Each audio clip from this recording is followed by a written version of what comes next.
Hello, good evening everyone. Myself Sweetie Tarika Desai from the Bansal Academy and I am the maths educator in the Bansal Academy. I hope कि जैसे आप जानते ही हैं जम्मू कश्मीर में PGT level का जो exam है वो अनाउंस हो चुका है and you got the syllabus. I hope अब आप रेडी होंगे प्रेपरेशन के लिए. तो आपकी प्रेपरेशन को ही देखते हुए आज मैं आपके साथ एक बहुत इंपॉर्टेंट डिस्कस करने वाली हूँ एक टॉपिक जो पीजीटी लेवल के एग्जाम्स होते हैं उसके लिए बहुत ज़्यादा इंपॉर्टेंट है. चाहे आप पंजाब का कोई पंजाब स्टेट का कोई पीजीटी लेवल का एग्ज़ाम उठा लो, चाहे हरियाणा का, चाहे हिमाचल प्रदेश का, और whether it is from the Jammu Kashmir. तो हर पीजीटी लेवल के एग्ज़ाम में जो ये वाला टॉपिक है जो मैं आपके साथ आज डिस्कस करने लगी हूँ वो डेफिनेटली पूछा जाता है और 2 to 3 क्वेश्चंस जो इस टॉपिक से है वो डेफिनेटली पूछे जाते हैं. और कुछ फेमस क्वेश्चंस हैं, आप देख पाएंगे जैसे ही आप इस टॉपिक की ज़्यादा से ज़्यादा प्रैक्टिस करेंगे यू विल गेट कि जो क्वेश्चंस पैट क्वेश्चंस है वही एग्जाम में हर बार पूछे जाते हैं, इंपॉर्टेंट क्वेश्चंस, एंड कुछ इससे स्टेटमेंट रिलेटेड क्वेश्चंस पूछे जाते हैं. तो जब अभी हम पॉइंट वाइज या यूनिफॉर्म कन्वर्जेंस डिस्कस करेंगे तो आपको उसकी डेफिनेशंस भी अच्छे से करनी है. मोर ओवर मैं आपको साथ साथ गाइड करूंगी कि क्या क्या इस चैप्टर में इंपॉर्टेंट पार्ट है जो आपको एग्जाम के लेवल से डेफिनेटली पूछा जाता है. ठीक है जी. So let us start with the video. Okay, तो आज हम जो टॉपिक डिस्कस करने वाले हैं that is the sequence and series of functions. ये हमारा आज का टॉपिक है.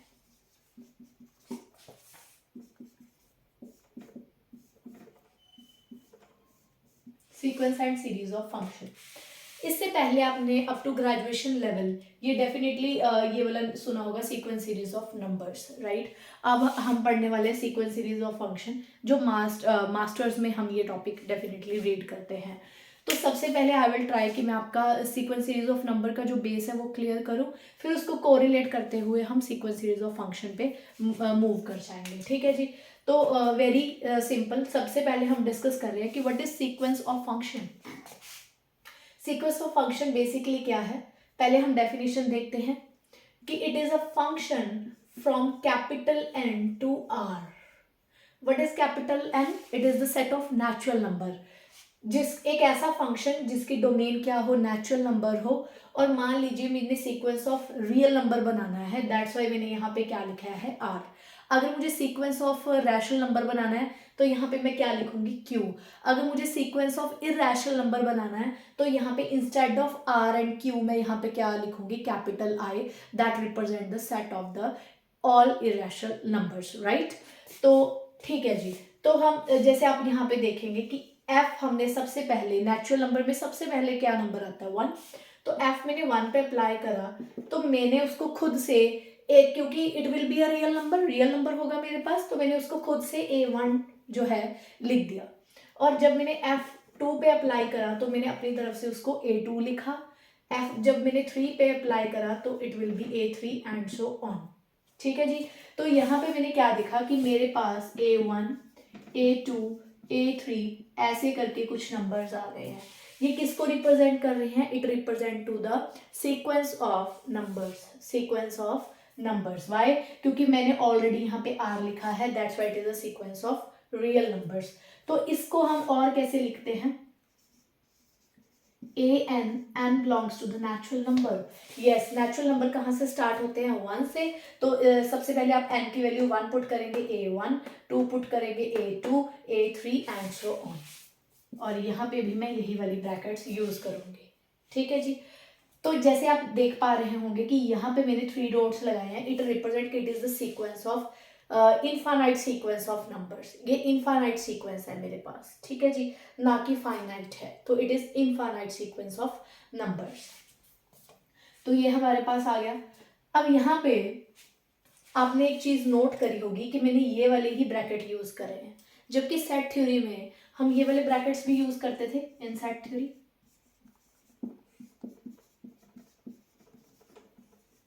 ये वाली ब्रैकेट्स यूज करते हैं. तो हमने यहाँ पे ये वाली ब्रैकेट क्यों यूज करी, देखिए, और साथ में ही हमें ये आंसर मिलेगा कि how we can connect this topic to the real life also. कैसे कि जैसे मान लीजिए आपके पास एक सीक्वेंस ऑफ नंबर्स है 0 1 0 0 1 2 0 3 एंड सो ऑन। तो ये हमारे पास क्या आ गया, सीक्वेंस ऑफ नंबर्स। इस सीक्वेंस ऑफ नंबर्स में अगर आप देखें, अगर मान लीजिए यहाँ पे ये वाली ब्रैकेट ना लगा के मैं ये वाली ब्रैकेट लगाती तो ये ब्रैकेट का मीनिंग ही क्या होता है, ये हम सेट थ्योरी में यूज करते हैं। दैट मीन्स कि collection of well defined and distinguishable elements.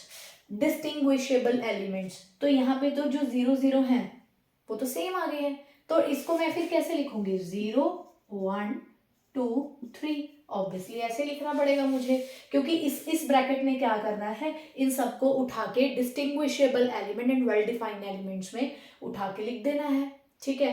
But what is the difference between this and this, यहाँ पे ये सेट है, सेट में it is a collection of well defined and distinguishable elements. But अगर मैं बात करूं सीक्वेंस की, तो सीक्वेंस में ये वाला जो 0 है जो फर्स्ट प्लेस पे बैठा है, that is the A1। A1 का मतलब क्या है, first element on my first position. What about 1, मेरी सेकंड पोजीशन पे 1 बैठा है, इसका क्या मीनिंग है, मेरी थर्ड पोजीशन पे 0 बैठा है, फोर्थ पोजीशन पे भी 0 बैठा है, एंड फिफ्थ पोजीशन पे 1 बैठा है, सिक्स्थ पोजीशन पे 2 बैठा है, and so on and so on. Clear everybody. तो यहाँ पे इसका मीनिंग ये नहीं है कि ये सारी 0 सेम है जैसे कि सेट थ्योरी में होता है, नहीं, यहाँ पे ये सारी 0 सेम नहीं है बेटे। यहाँ पे जो फर्स्ट ये वाली 0 है, ये फर्स्ट पोजीशन को रिप्रेजेंट करी है, it is the second position, third position, fourth position. वो हमें कोई लेना देना नहीं कि फर्स्ट पोजीशन में कॉरस्पॉन्डिंग क्या क्या एलिमेंट्स बैठे हैं। अगर एक बार हम सीक्वेंस ऑफ नंबर्स को डिफाइन कर रहे हैं तो हमें फोकस ये है कि it is the first element, second, third, fourth, उस पर कॉरस्पॉन्डिंग कैसे एलिमेंट्स है वो हम बाद में देखेंगे। उसी के बिहाफ पे convergence, oscillation and bounded unbounded sequence वगैरह डिस्कस होता है। एक बार जो सीक्वेंस ऑफ नंबर्स है वो उसको हम यही कहेंगे कि it is the function from N to, जहाँ पे हमने जो सीक्वेंस ऑफ नंबर को डिफाइन करना है। तो एन क्या है यहाँ पे, set of natural number. Alright, अब इसी की हेल्प से मैं आपके साथ सीक्वेंस ऑफ फंक्शन डिफाइन करने लगी हूँ।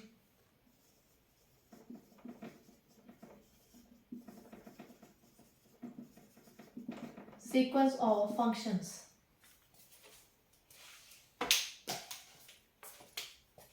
Again it is a function f, इसकी कोडोमेन में सेम n रहेगा।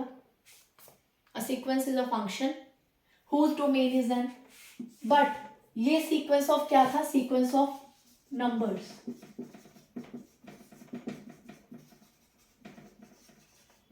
नंबर्स तो यहाँ पे मैंने क्या लिखे थे, रियल नंबर लिखे थे।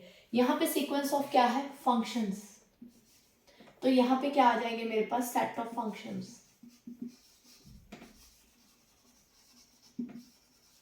यहाँ पे मेरे पास क्या आ जाएंगे, सेट ऑफ फंक्शंस। तो यहाँ पे जब मैंने F1 पे अप्लाई करा, in the case of sequence of numbers मैंने इसको A1 A2 A3 लिखा था डिस्टिंग्विश करने के लिए, क्योंकि यहाँ पे मेरे पास सेट ऑफ फंक्शंस है तो कोई एक फर्स्ट फंक्शन आ जाएगा, ठीक है, जिनको मैं कंसिडर कर रही हूँ, जिनको मैं डिस्कस करूंगी। ये मेरे पास F2 मतलब कि सेकंड फंक्शन आ जाएगा, it will be my third function and so on, it will be the third function and so on. तो यहाँ पे जो सीक्वेंस ऑफ फंक्शन है वो कैसे लिखा जाएगा, with this bracket Fn, n belongs to the natural number, F1, F2, F3 and so on. So it is the sequence of functions.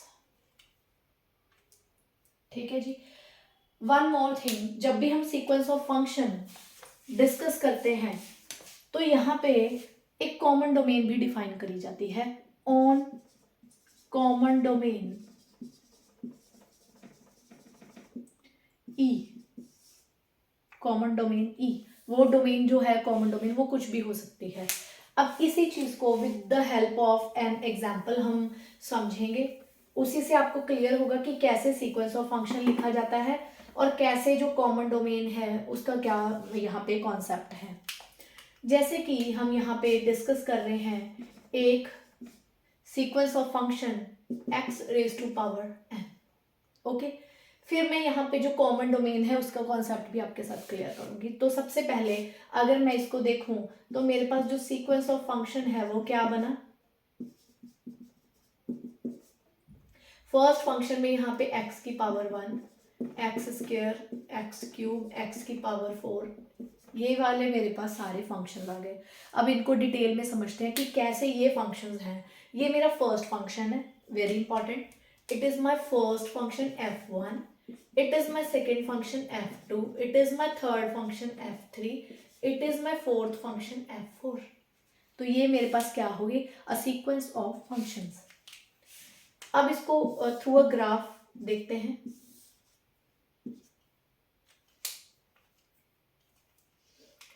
First function x का था, that is y equal to X. Y equal to का x का graph कैसे बनता है, ऐसे, through origin.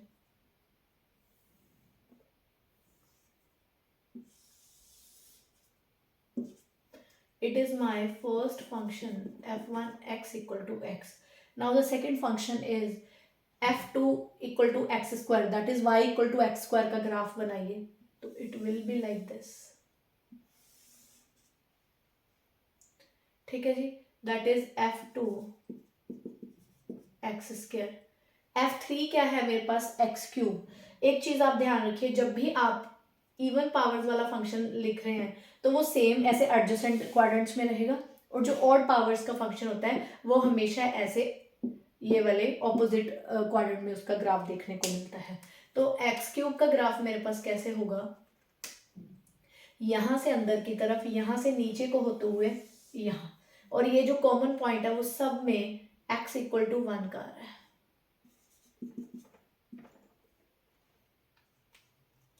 x equal to 1 का,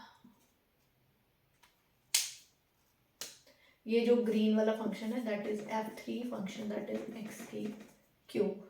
alright, अब आप देख रहे होंगे ऐसे x की पावर 4 का बन जाएगा, नो इश्यूज।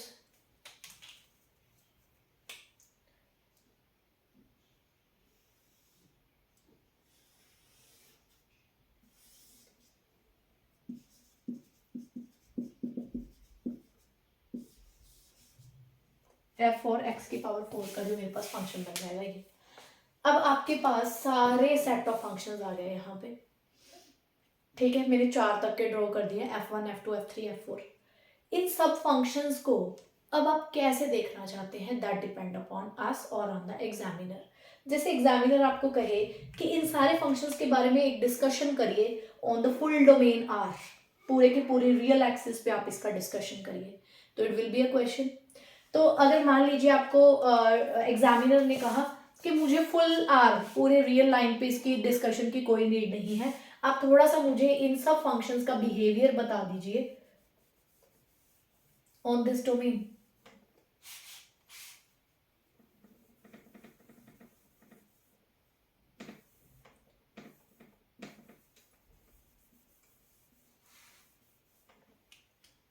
यस, देखिए वही 4 फंक्शंस है मेरे पास, बट मैंने सिर्फ कौन सी डोमेन चूज करी यहाँ पे, x इक्वल टू 0 से लेके x इक्वल टू 1। तो मैंने आपको कहा कि जरा से इन फंक्शंस के बारे में जरा देखिए कि ये 0 से 1 के बीच में आपको कैसे नजर आ रहे हैं। तो जैसे एक जनरल ऑब्जर्वेशन हम इसके ऊपर करते हैं कि ये मेरे पास y इक्वल टू एक्स का ग्राफ है, फिर ये y equal to X square का था, ये y equal to X cube का था, ये y इक्वल टू एक्स की पावर 4 का था। तो मैं एक जनरल ऑब्जर्वेशन की बात कर रही हूँ कि ये जो सारे फंक्शन है वो मुझे थोड़े से एक्स एक्सिस की तरफ आते हुए नजर आ रहे हैं, और जैसे हम आगे करेंगे भी तो आपको पता चलेगा कि ये ऑलमोस्ट y इक्वल टू 0 के पास चले जाएंगे। जैसे जैसे आप पावर्स इसकी बढ़ाते जाएंगे ये ऑलमोस्ट एक फंक्शन fx इक्वल टू 0 के पास चला जाएगा, that is y equal to 0 के पास जाता हुआ हमें नजर आएगा। ठीक है, तो हम इन फंक्शंस की जो डिस्कशन है कहाँ पे एक कॉमन डोमेन पे कर रहे हैं, that is called the common domain E. ठीक है, इट डिपेंड अपॉन एग्जामिनर कि वो जो आपके सारे फंक्शंस है कहाँ पे डिस्कस करवाना चाहता है। आगे डिस्कस इससे पूरी रियल लाइन पे डिस्कस करना चाहता था, 0 1 पे करना चाहता था, 0 को छोड़ना चाहता था, 1 को इंक्लूड करना चाहता था, कैसे करना चाहता है जो एग्जामिनर, वही जो हमारे पास उसका विजन होगा, that is called the common domain. जैसे इसी क्वेश्चन के लिए अगर मैं यहाँ पे लिखूं on common domain closed 0, 1, so जो यहाँ पे ये जो इंटरवल है it act as a common domain, it act as a common domain. ठीक है जी। तो अभी हमने डिस्कस करा कि कैसे फंक्शंस, एक सीक्वेंस ऑफ फंक्शंस को देखा जाता है, इसके ऊपर क्या कॉमन डोमेन होती है और कैसे क्वेश्चंस बनते हैं। ठीक है। अब आप ये भी देख रहे होंगे कि हर क्वेश्चन में मेरे पास पॉसिबल नहीं कि मैं ग्राफ ड्रॉ करूं, तो उसके लिए डेफिनेटली आपको मैथ्स में पता ही है कि हमारे पास डिफरेंट डिफरेंट थ्योरम्स होती हैं टू टैकल द क्वेश्चंस, है ना। तो उसके भी ऊपर हम आगे डिस्कशन स्टार्ट करेंगे। अब आपको पता है जैसे सीक्वेंस ऑफ नंबर्स हमने करा, तो हम वहां पे क्या डिस्कस करते हैं, कन्वर्जेंस, कि कोशी सीक्वेंस क्या होती है, बाउंडेड सीक्वेंस क्या होती है, अनबाउंडेड सीक्वेंस क्या होती है, ये सब डिस्कस करते हैं। तो यहाँ पे भी कुछ हमारे पास हॉट टॉपिक्स हैं। सीक्वेंस ऑफ फंक्शंस में मेरे पास 2-3 हॉट टॉपिक्स हैं, जिसमें सबसे पहले आता, जैसे क्वेश्चन पेपर में पूछा जाता है फ्रॉम द कन्वर्जेंस, कि what about the convergence of sequence of functions. Convergence, now जो मेरे पास कन्वर्जेंस है वो 2 टाइप की होती है। एक है मेरे पास point wise convergence,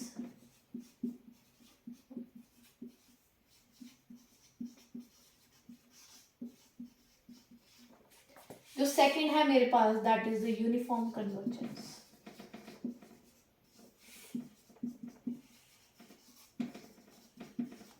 that is the uniform convergence. 2 तरह की मेरे पास कन्वर्जेंस होती है, point wise and uniform convergence.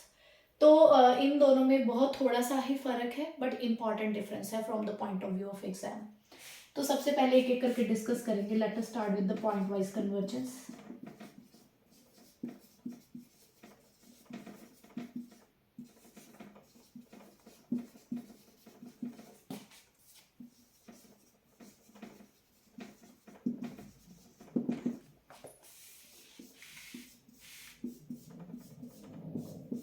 Yes, point wise convergence of sequence of functions. A sequence of functions that is f and x, it is my sequence of function, is said to be converge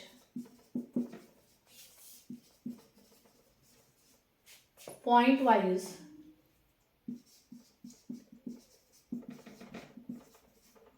is said to be converge point wise। कब कहेंगे, if for given epsilon greater than 0, if for given epsilon greater than 0 and for each x belongs to a comma b, very very important कि यहाँ पे लिखा है for each, her x के लिए there exist capital N, एक ऐसा number that depend upon, एक वो किसके ऊपर डिपेंड कर रहा है, x के ऊपर भी and on epsilon, वो x के ऊपर भी डिपेंड कर रहा है और एप्सिलॉन के ऊपर डिपेंड कर रहा है, दोनों के ऊपर डिपेंड कर रहा है। अगर दोनों के ऊपर डिपेंड कर रहा है सच दैट, इसको क्या बोलते हैं in the real analysis, what does the mean of these two straight lines, कि distance, it represent the distance between sequence of numbers f and x and the point wise limit fx is said to converge point wise to fx। एक function fx को point wise converge कर रही है अगर distance between सारे sequence of function और fx के बीच में जो डिस्टेंस है वो लेस देन क्या हो जाएगा, epsilon for n greater than equal to n। और जो ये मेरे पास कैपिटल है n है वो क्या करेगा, हर x के ऊपर क्या करेगा, डिपेंड करेगा, एवरी x के ऊपर क्या करेगा, डिपेंड। ठीक है जी। अब इसके साथ का एक क्वेश्चन डिस्कस करते हैं और मैं आपको पॉइंट वाइज लिमिट निकालनी सिखाऊंगी। जो यहाँ पे ये fx लिखा है it is basically called point wise limit of function of sequence of functions.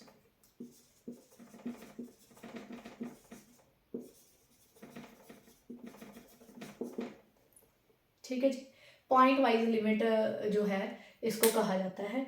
With the help of question अब हम इसको डिस्कस करते हैं, but before going to the next example मैं आपको यहाँ पे बता दूँ कि जो यहाँ पे डेफिनेशन है पॉइंट वाइज और यूनिफॉर्मली कन्वर्जेंट की, वो बहुत इंपॉर्टेंट है एज ए स्ट्रेट जो हमारे पास स्टेटमेंट एग्जाम में देखने को मिलती है, जहाँ पे तो for a given epsilon greater than 0, uniform में भी यही रहेगा। अगर for each X belongs to the interval, हर एक्स के लिए मुझे एक एन मिल रहा है, एवरी एक्स के लिए एक एन मिल रहा है, तो वो पॉइंट वाइज कन्वर्जेंस है। यूनिफॉर्म में यहाँ पे ईच के लिए नहीं मिलेगा, फॉर ऑल के लिए एक सिंगल एन मिलेगा यहाँ पे मुझे, ठीक है जी। तो अभी हम एक एग्जांपल डिस्कस करते हैं इसके ऊपर।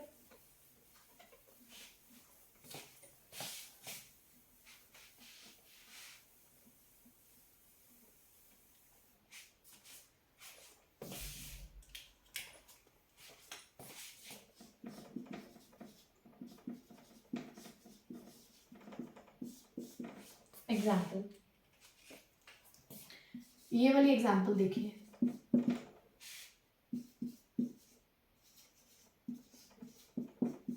ये यहाँ पे मेरे पास क्या है, कॉमन डोमेन क्लोज्ड इंटरवल 0,1। अब इस कॉमन डोमेन के ऊपर मैं ये जो मेरे पास सीक्वेंस ऑफ फंक्शन है उसको मैं डिस्कस करने लगी हूँ। आप देखेंगे कि कैसे जो है पॉइंट वाइज लिमिट निकाली जाती है। फर्स्ट ऑफ ऑल जो वर्ड से ही क्लियर हो रहा है, point wise convergence, that is point wise limit हमने निकालनी है। नेम से क्लियर है कि हर पॉइंट के लिए हमने निकालना है, every each and every point उठा के उसको डिस्कस करना है, ठीक है जी। तो स्टार्ट करते हैं। एट एक्स इक्वल टू 0, सबसे पहले आप x की वैल्यू क्या रखेंगे, 0। इस डोमेन में से मैंने 0 उठाया, आप देख पा रहे हैं कॉमन डोमेन में से मेरे पास डेफिनेटली 0 है। तो यहाँ पे मैंने फंक्शंस में x की जगह 0 रखा, 0 की पावर n, तो वो 0 ही है। आप यहाँ पे n की वैल्यू रखिए 1 2 3 4 5, तो एवरी फंक्शन के लिए वैल्यू 0 ही आ रही है मेरे पास। एवरी टाइम जो फंक्शन की वैल्यू है 0 है, तो 0 के लिए ये सारे भाग के किसके पास जाएंगे, 0 के पास जाएंगे। अब at x equal to half देखिए,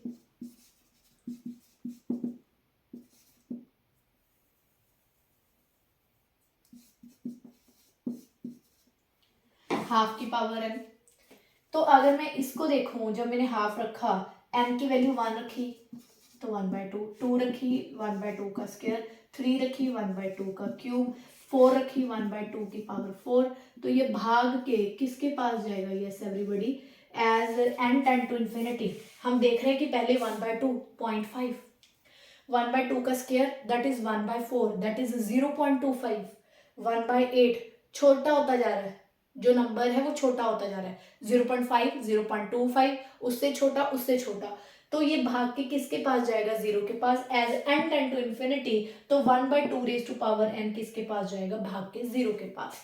तो आप ऐसे ही x की वैल्यू चाहे 1/3 रखिए, 1/4 रखिए, 1/8 रखिए, जो आपको ठीक लगे, तो सबके लिए ये कहाँ पे जाएगा, 0, क्योंकि देखिए 1/3 की पावर n आएगा, n को आप इन्फिनिटी पुट करेंगे तो इट विल गोज टू 0। अब मैं finally at x equal to 1 पे चेक करती हूँ, एक बार 1 पे भी चेक कर ले। तो अब मेरी जो सीक्वेंस ऑफ फंक्शन है वहां पे x की जगह मैंने 1 रखा, तो x क्या है, 1 raise to power n, n की वैल्यू 1 रखिए तो भी 1, 2 रखिए तो भी 1, 3 रखिए तो भी 1, 4 रखिए तो भी 1, तो ये भाग के किसके पास गया, यस एवरीबॉडी, 1 के पास, भाग के किसके पास गया, 1 के पास।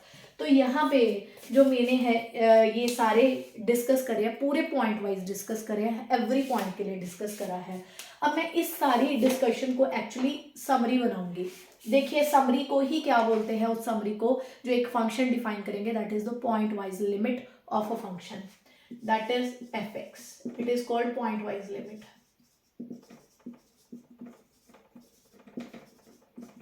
पॉइंट वाइज लिमिट मेरे पास क्या आई, 1 को छोड़ के, 1 पे 1 आ रहा है, 1 को छोड़ के हर जगह पे 0 आ रहा है, आप देख पा रहे होंगे।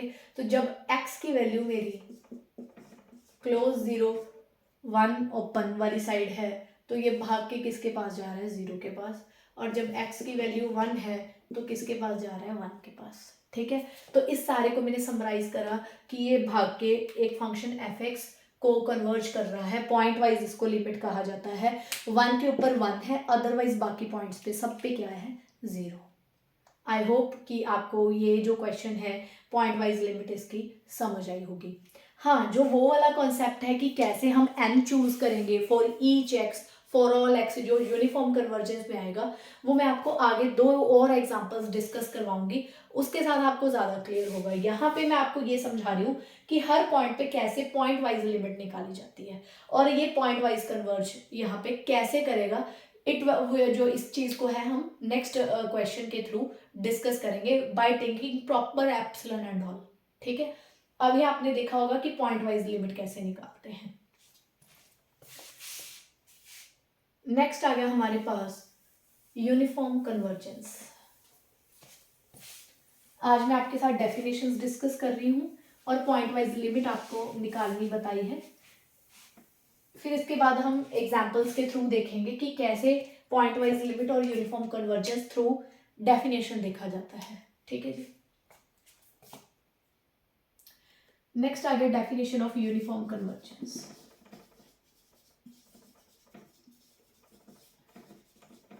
एक चीज मैं आपको और बताऊं, अभी जैसे मैंने आपके साथ एक ग्राफ ड्रॉ करा था, राइट, जिसमें y इक्वल टू एक्स का ग्राफ था, एक्स स्क्वायर एक्स क्यूब। अब आप हर क्वेश्चन में जाके ग्राफ भी नहीं ड्रॉ कर सकते, राइट। अब जैसे आपके पास अभी ये क्वेश्चन अभी हमने जिसमें पॉइंट वाइज लिमिट निकाली, मैंने कोई ग्राफ ड्रॉ नहीं करा, फिर भी पॉइंट वाइज लिमिट निकाली है। ऐसे ही हम यूनिफॉर्म कन्वर्जेंस भी विदाउट ग्राफ डिस्कस कर सकते हैं। एज यू नो, हमारे मैथ्स में काफ़ी सारी थ्योरम्स अच्छी अच्छी होती हैं, थ्रू दैट मतलब जो हमारे पास क्राइटेरियाज है हम उसको अच्छे से कर लेंगे। बाकी जैसे जैसे हम जाएंगे तो आपको ये चैप्टर बहुत इजी लगने लगेगा, क्योंकि हम एक एक 1 बाय 1 जो हथियार इसके लिए हमें चाहिए यूनिफॉर्म कन्वर्जेंस के लिए, वो भी हम डिस्कस करेंगे। तो यूनिफॉर्म कन्वर्जेंस का क्या मीनिंग है? अ sequence of functions f and x is said to be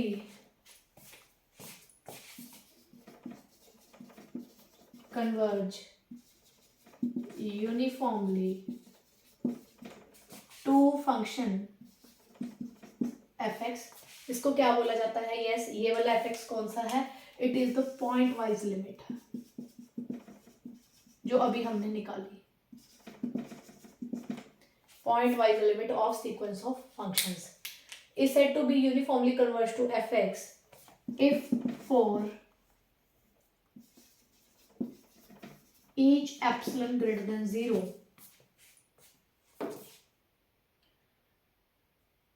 and for all x belongs to a comma b there exist n belongs to natural number n n there exist n, आप सीधा भी लिख सकते हैं there exist a capital N, सीधा भी लिख सकते हैं, कंफ्यूजन हो जाएगा आपको। इसका क्या मीनिंग है? वही if for given epsilon greater than 0, अगर हम एप्सिलॉन खुद से चूज करें, and for all X belongs to the interval, वहां पे क्या था? ईच, हर पॉइंट के लिए हमने अलग अलग देखना था, हर पॉइंट के लिए अलग अलग एन वहां पे आ सकता था, पर यहाँ पे सब एक्स के लिए, सब पॉइंट्स के लिए मुझे एक ही एन चाहिए, एक ही एन मैंने डिफाइन करना है। ठीक है, for all x belongs to the interval there exists n such that कि distance between sequence of function and fx is less than epsilon, जो अभी हमने n जो है चूज करा, वो जो यहाँ पे n है, वेरी इंपॉर्टेंट, कि it depend on epsilon only, जबकि पॉइंट वाइज लिमिट में क्या था कि it depend upon epsilon as well as on X, दोनों पे डिपेंड करता था। तो आज आपने जो डेफिनेशंस हैं उसके ऊपर ज़्यादा फोकस करना है, क्योंकि एज इट इज़ जो डेफिनेशन है वो एग्जाम में पूछी जाती है। अगर यहाँ पे एक वर्ड ऑल यूज करा हो and depend upon epsilon only, सिर्फ एप्सिलॉन पे डिपेंड करे, एक्स के ऊपर वो डिपेंड ना करे, तो वो यूनिफॉर्म कन्वर्जेंस है। पॉइंट वाइज के लिए क्या आ जाएगा? फॉर ईच, और वो किस पे डिपेंड करे? एप्सिलॉन पे भी डिपेंड करे एंड फॉर एक्स पे भी डिपेंड करे, दोनों पे डिपेंड करे, तो वो क्या है? मेरे पास पॉइंट वाइज लिमिट है। यूनिफॉर्म के केस में ये रहेगा हमारे पास। ठीक है जी,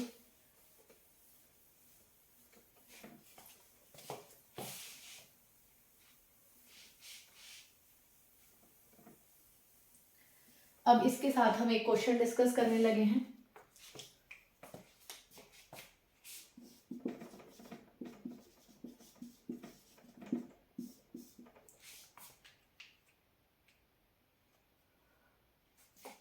मान लीजिए कि हमारे पास जो सीक्वेंस ऑफ फंक्शन है वो x raise to power n है on the common domain closed 0, 1। इसके ऊपर जो मैंने है point wise and uniform convergence दोनों ही डिस्कस करनी है, ठीक है जी। अभी जैसे आपने देखा सेम क्वेश्चन अभी हम करके हटे हैं। इस केस में जो मैंने पॉइंट वाइज fx लिमिट निकाली थी वो क्या निकाली थी कि जब तो मैं कोई भी यहाँ पे पॉइंट 1 को छोड़ के कोई भी लूँ, 0, हाफ, 1/4, 1/8, 1/6, तो सबके लिए आंसर क्या आएगा 0। x belongs to close 0, 1। और 1 कब आएगा जब x की वैल्यू मेरे पास स्पेसिफिकली क्या होगी 1, तो उसके लिए क्या आएगा 1। तो ये मेरे पास क्या आ गई पॉइंट वाइज लिमिट है।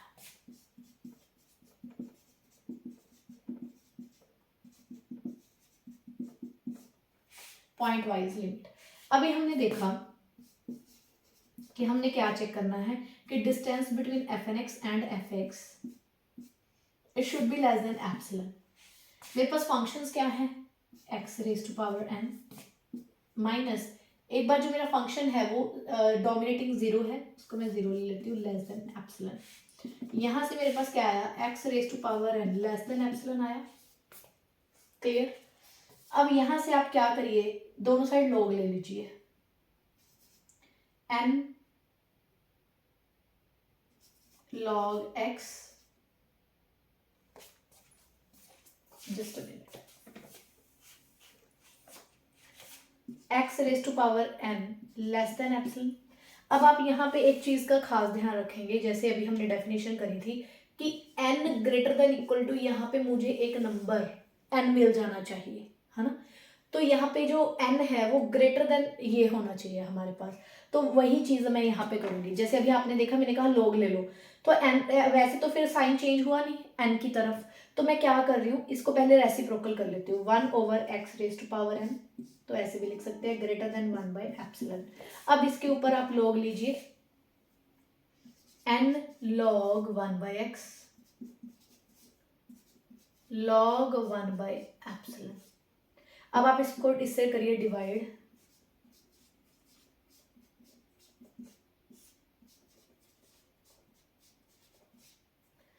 तो ये आपके पास वो कैपिटल N निकल के आ गया है। तो जब भी आप कैपिटल N की वैल्यू ये वाली चूज करेंगे तो आप देखना कि आपके पास ये कन्वर्ज कर रहा होगा। अब आप इसको थोड़ा सा ध्यान से देखें, इसके ऊपर डिस्कशन कर लेते हैं, log 1/एप्सिलॉन एंड log 1/x। आपने यहाँ पे भी देखा होगा कि x इक्वल टू 1 पे 1 आ रहा है, अदरवाइज सारा का सारा फंक्शन 0 के पास जा रहा था, राइट। 1 पे ही लग रहा है कि मे भी कोई प्रॉब्लम हो ना हो, तो आप यहाँ पे चेक करो एट x इक्वल टू 1 क्या होगा। अगर आप x की वैल्यू 1 रखते हैं तो क्या होगा, x की वैल्यू 1 रखिए तो n ग्रेटर देन log 1 क्या हो जाएगा मेरे पास 0, 1/0 क्या होता है इज 10 टू इन्फिनिटी, तो n ग्रेटर देन क्या आ गया इन्फिनिटी। जबकि यहाँ पे ये n का मतलब क्या है, it is a finite number. मुझे एक फाइनाइट नंबर बताना है भाई कि जहां से मैं अपना n जो है वो चूज करूं, पर यहाँ पे तो इन्फिनिटी आ गया, इट इज नॉट डिफाइंड। तो क्या मैं बता सकती हूँ इन्फिनिटी से बड़ा भी मैं एक ऐसा n क्या ले सकती हूँ जिससे मैं कहूँ कि यहाँ पे मेरे पास n चूज हो गया, नहीं। तो एट x इक्वल टू 1 के ऊपर मैं जो ये कैपिटल N है वो नहीं चूज कर पाई, यहाँ पे प्रॉब्लम आ गई। तो हम क्या कहेंगे, this function f(x) is not uniformly convergent for x equal to 1. It is the point of non-uniform convergence. अगर आप देखें कि अगर आप x की वैल्यू 1 हटा दें यहाँ कॉमन डोमेन में से, अगर आप x की वैल्यू 1 रखेंगे ही नहीं तो यही आपके लिए कैसा वर्क करेगा, it will work as a capital N। फिर तो कोई दिक्कत नहीं थी। अगर आप x की वैल्यू 1 छोड़ दो तो ये किसके लिए काम करेगा, कैपिटल N के लिए ही वर्क करेगा, कैपिटल N के लिए ही वर्क करेगा। प्रॉब्लम कहाँ पे आ गई है, x इक्वल टू 1 पे दिक्कत आ गई है। तो आप x इक्वल टू 1 को ही क्या कहेंगे कि ये क्या है, ऐसा पॉइंट है जहां पे नॉन यूनिफॉर्म कन्वर्जेंस आ रही है, that's why 1 is the point of non uniform convergence, 1 is point of non-uniform convergence. I hope कि आपको ये कैपिटल N जो है वो चूज करना आया होगा और आपको पता चला होगा कि कैसे इस सारी डोमेन के लिए अगर आप 1 को छोड़ दें तो सारी डोमेन के लिए एक ही N जो है वो वर्क कर रहा है। अगर एक ही N वर्क कर रहा है, अगर मैं 1 को छोड़ दूं तो अगर एक ही N वर्क कर रहा है तो यूनिफॉर्मली कन्वर्ज हो जाता। अगर मैं 1 को इंक्लूड कर लूं फिर नहीं आ रहा तो हम क्या कहेंगे, it is not uniformly convergent. I hope बच्चे कि आपको ये सारा टॉपिक जो है क्लियर हुआ होगा। इन द नेक्स्ट वीडियो हम और भी 2-3 एग्जांपल्स इसके साथ डिस्कस करेंगे कि सो दैट कि आपको हर क्वेश्चन में ये N चूज करना, ये डिस्टेंस निकालना, पॉइंट वाइज लिमिट निकालना बहुत अच्छे से आ जाए। ठीक है जी, we will meet in the next videos now. Till that आप इसको रिवाइज करिए and good evening to all the students and very thanks to all the audience who is watching this video with patience. Thank you.